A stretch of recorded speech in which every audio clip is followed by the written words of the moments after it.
All right, Sir Glenn Lamar. Welcome to DJ E3 Sees the Word. How's your day going? Man, it's going fantastic, man. I'm Yeah. happy to be here. Yeah, I've been watching all your material starting 2 days ago. I kind of like the freestyle you've been doing, Okay. like off the top, because I always, recommend artists to do those kind of stuff, right? Right. Because it's not how good you are these days as far as rapping. You can be good, Right. but it's the work ethic that people usually are following now. You know what I'm saying? The more you put out, the better. Right. Because you tend to clutter people's attention and then take their attention away from other people. But if you're not doing it, then our attention is really limited, and we forget about people easily. So I kind of like that aspect of your page when I saw it. Right. So that's a good look. So let's start from the beginning, right? Right. Born and raised. I mean, if we're gonna start from the beginning, I Yeah. have to. I guess I got to speak about my parents first, right? Okay. Were you born in D.C.? I was born in Georgia. I Okay. was born in Atlanta, Georgia. Okay. So I was raised in Atlanta, Georgia. But I can also say I was partially raised in the deep South. Is the deep. Like a lot of people say that's the deep South, but Yeah. the even deeper South, because my parents are from a place called Tifton, Georgia, Okay. which is about an hour and a half from Florida. Okay. And I would spend a lot of my summers down there in the country, like dirt roads. You know what I mean? picking wild fruits out the bushes. You know what I mean? Okay. You know, kicking it with grandmama and granddaddy type of stuff. You know what I mean? But so that's also a part of me. So I gotta make sure I state that as well. So I'm Southern and I also got that countryside to me. Okay. So yeah, originally. Did you want to say something, man? No, go ahead. Okay, yeah. So there's that part of me, and then also like growing up in Atlanta, I grew up on the east side of Atlanta. So it's a quicker pace. It's city. Okay. You know what I mean? But it's still culturally southern. So I still got good manners. I still, you know what I mean, know how to treat people with certain things about being from there. Okay, so it's all about that southern hospitality, right? Yeah. So how was that environment for you growing up? Like, I'm talking about being an infant, like the early age from probably 0 to 7 within that Right. time frame. Like, how was it for you, if you can remember? Well, 0 to 7, it's interesting that you can't, right. That was a crucial time for me, you know what I mean? Because that's when my parents were together. That's the time that I remember that my mom and my dad both being in the house. Okay. As it was like the age of 8 when they got a divorce. Mm-hmm. So I remember that time being very impactful because once they got a divorce, that was really impactful on my becoming a creator. Okay. Really. Because how I sort of manifested and dealt with the emotion of it was to write. So I started writing at a very young age. Okay. Due to that, my experience, coming up, having my father and then losing Okay. that relationship, having him in the house after that Okay. point. So does anybody or did anybody at that time kind of like into music? Well, Like your father, like, does he used to play an instrument or? so like, my father, yeah, he's definitely a musician. Okay. He does some vocals. He can play some keys, trumpet. My grandmother also, she played piano. Mm-hmm. On the same side on my father's side. And my mother was very influential in that she wanted to. I guess she put me into piano lessons at the age of 8. Okay. So she always encouraged me to both write and participate in music. Okay. So I guess that was the combination of the two that eventually came together. Yeah, because the reason why I started asking artists that kind of question is that I do a lot of research, being an interviewer, so I try to see exactly how to, pen a biography of people. Mm-hmm. And according to, psychiatrists or whatever, the researchers they're doing right now, there is a finding that, our brain get modeled from, since our birth to the age 7. So wherever we encounter throughout that phase of our life, right, that's what we become later on in life. Right. So, whatever you internalize from 0 to 7, right? Mm-hmm. That's who you become. So you talk about your parents being together, Yeah. and then the music in encouraging you to write, all of those things. So you're just replaying those early age lessons that you learn Right. in your adult life right now. Right. So you could tend to deviate from it, but originally, I mean, eventually you're gonna turn back and go back to those ages. Mm. So most of the stuff we do now Right. is related to that. That's interesting that you say that. If you look into it clearly, and then you can remember most of the stuff you learn from that kind of influence you right now. Right. I mean, that's what they claim, and it's kind of a truth to it. Right. It's interesting that you say that because, you think about, like, one thing I think is a part of my character, it comes from my upbringing and my mother, going through the experience of being a single mother, and watching her, how she moved and operated, doing different jobs, you know what I mean, having multiple jobs, persevering. She was an entrepreneur, but, never quite committing to any one venture. So, like, I kind of noticed that, like, okay, kind of commit to one thing in order to make it work and kind of stay consistent. There's some consistency about it. You know what I'm saying? Like, and also think about that same age, I had a hernia.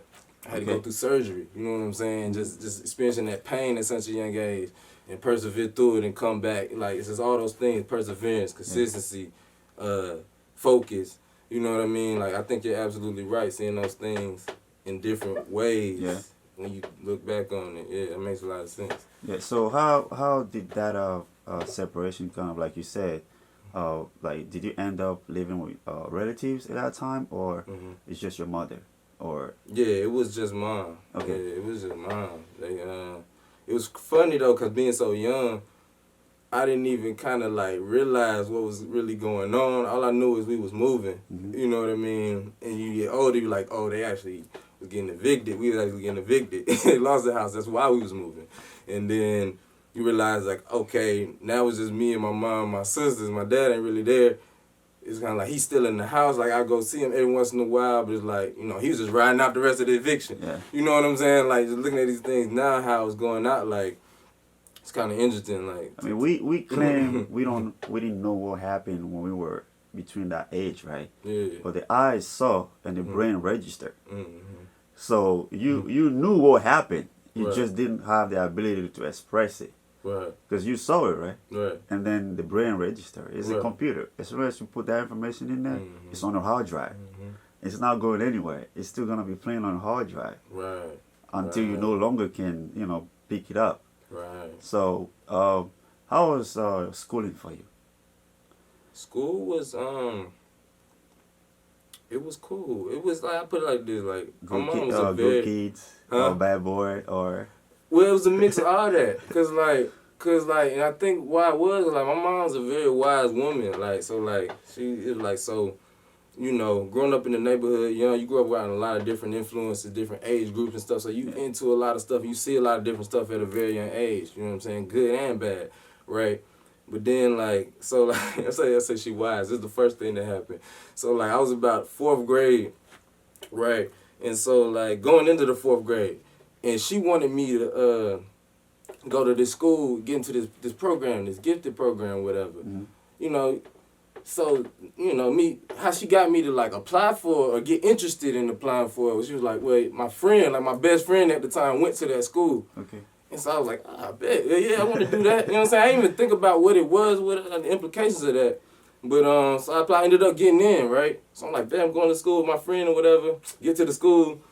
He's a year older than me, so we don't got none of the same classes. Yeah. You know what I mean? This is a what they call a magnet program, right? Okay. So like it's separated. So like we ain't even on the same schedule as the rest of the students and stuff. So like. I don't even get I don't even get to hang out with my friend, but like what she was doing was she knew that, of course, being separated in this way and getting like additional education was gonna help me in the long run. Okay. But like she made it in a way that I ain't resisted. So she's more like an architect, right? Huh? She's more like an architect. Yeah, bro. It's like Master Splinter or like something like that. So by listening you talk, Mhm. it feels like your mother, as you know, I Mhm. can assume all women are very uh, uh, Mhm. solid women Mhm. and very I think uh, very optimistic, right? Mhm. Because you got to be able to see the future Mhm. and and plan your Mhm. future from the Mhm. beginning, right? Right. So in that case, like, did you have your father involved in that process, or he was gone Mhm. totally? For the most part, like it was like spurts and moments. Like um he was near. You know what I'm saying? I knew he was near, but like he wasn't there on a daily Okay. basis. You know what I'm saying? But every now and then, he would come through, come by. We would go do something. Or I might stay where he was staying Yeah. for a night or two or weekend. But it wasn't on a regular basis. I was mainly in the house with my mom and my sisters. But he was there actually. Yeah, I Okay. mean, All right. Around. yeah, but He was around. Okay.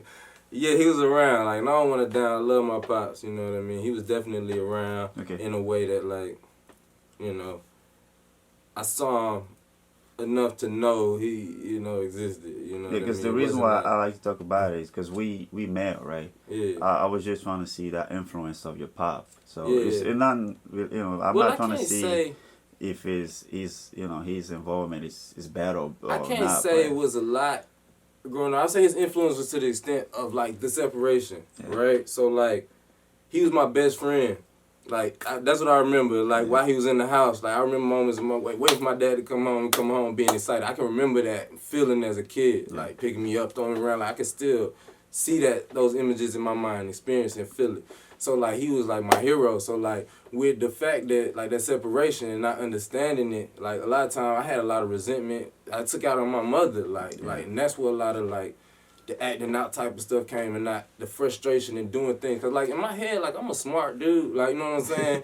Like so, like I could be in elements and situations that I know ain't the best situations for me, and like but at the same time, like I can go to a point, and if I know how far to go, like watch myself, like I've gotten caught up here and there, but like I've always been smart enough to I don't know, protect myself as much as I can, and the rest, of course, is the God. Okay. So it's by this story, you had a very good Yeah. environment growing up. Even Yeah, though my your household, parents yeah. weren't together, at least you have the environment wasn't too Mhm. toxic. Yeah, my mom was Okay. solid. She was a good woman. Okay. She is a So good woman. any high Mhm. school memories you want to share? Um, I mean, what high school did you go to? I went to Southwest DeKalb, Okay. Decatur, Georgia. Okay. Um, How was that? Good kid, bad boy. Now, like I A said, lot man, of I was troubles. kind of like, I was kind of cool, pretty much cool with everybody. I stay out the way, you know what Okay. I mean? Like, I didn't talk a whole lot to like unless you was my people like that. Like, but if I knew you, like I was just cool, very congenial. Like I was cool, girls were cool, dudes were cool. Unless you just didn't.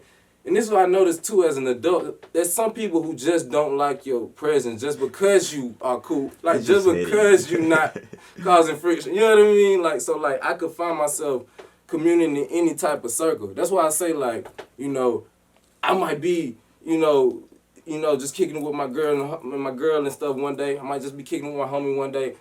I might be in a trap or something like this or something one day, even knowing in my mind that like, maybe I shouldn't be here, but like at the same time, like these are people. You Okay. know what I'm saying? I'm a person. It's just another experience of life. Hmm. But knowing that like ultimately like in the back of my head that ain't the type of stuff that I'm gonna Okay. ultimately strive to do.